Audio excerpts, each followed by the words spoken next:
What's up, people? Gold Champ here. We're going to do a short video on some scrap silver.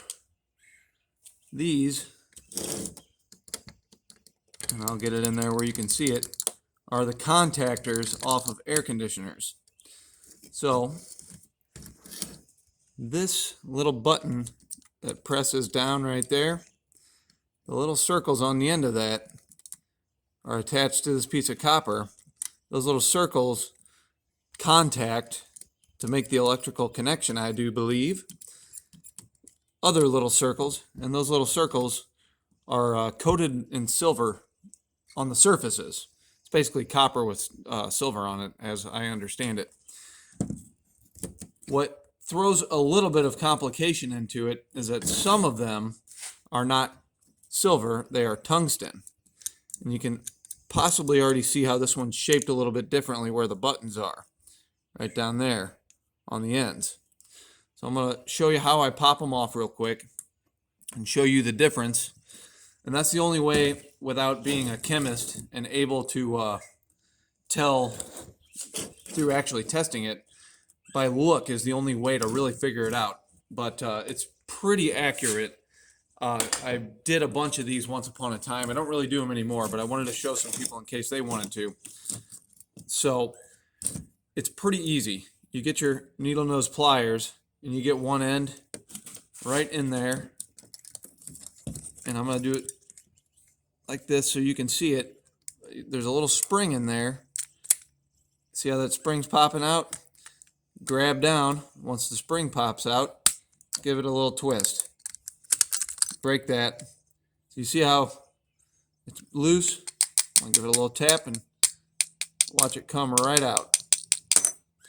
So you can see the buttons down in there right now, and you can do the work to get those out. You got to pull those Phillips, and you really got to smash this whole thing pretty good to get those out. And you have a bigger chunk of waste metal, you might call it.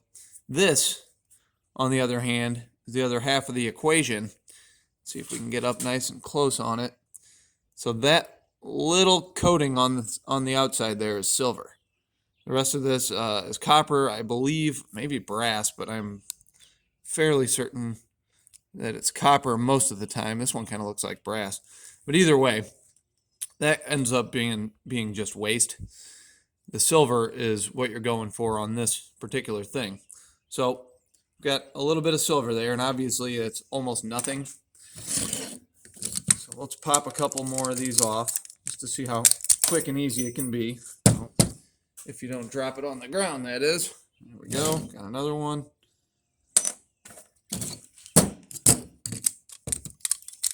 Poke through. That spring out of the way. Got another one. Got these three guys right here.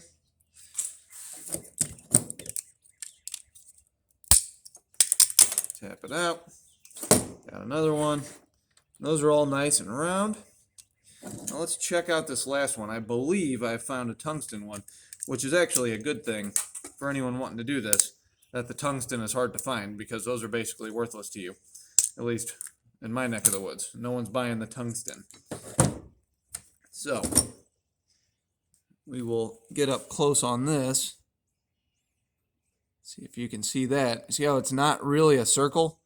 You want it to be a perfect circle if it's silver. If it's got an odd shape like this, most of the time that's your tungsten. So let's see if we can get up nice and close on these. You see what I mean? Those are all perfect circles except for this guy on the end. And there's other ones that have an even more obvious weird shape. And those ones are even easier to tell, but this is pretty clear that that's not a circle, and those obviously are. So that's a little coating of silver that's, I believe, 0.9-ish purity, somewhere in that ballpark. And I remember because I took this to a precious metals refinery, and I remember him telling me it was basically sterling silver grade. Not 100% pure, or not, well, not 0.999% pure, like a coin from a mint. and you can see the other buttons down in there. I call them buttons just because of the shape and size of them, but I'm sure there's a real name for them, but I don't know it. So anyways, you can see how small these are too. This is definitely not something you're going to feed your family on, but it can add up to a few $100s. If the price of silver goes up, maybe more.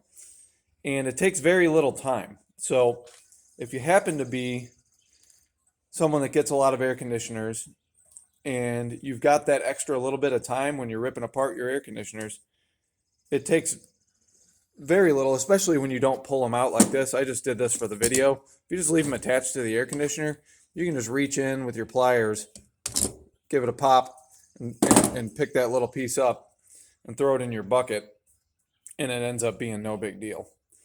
So that's a quick video on silver scrap. And the last tidbit is, I believe it was, the weight was 10 to 14% silver.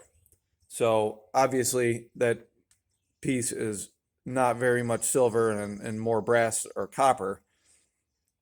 And so when you bring in a bucket, about 90% of the weight is going to be essentially waste. And I think it was 10%ish with a little bit higher percentage. I have at times actually snipped those off so that it was just the button end and that middle part was off. That's extra work that's totally unnecessary. They can take care of that at the refinery, at least the one I go to. So that brought it from, I think, the 14% number down to a 10%, but it saved me like hours and hours of work that I didn't need to do. So that is a quick way to get some precious metals out of your scrap journey. Hope this helps anyone out there who is a new scrapper trying to pull every little bit they can out. This will add up, but it will only add up over time. It takes a long time to get enough to make it even worth the trip. And then you might want to even throw it in your truck and save it until you happen to be in the neighborhood if there's a precious metals refinery in your city. Gold Champ, signing off.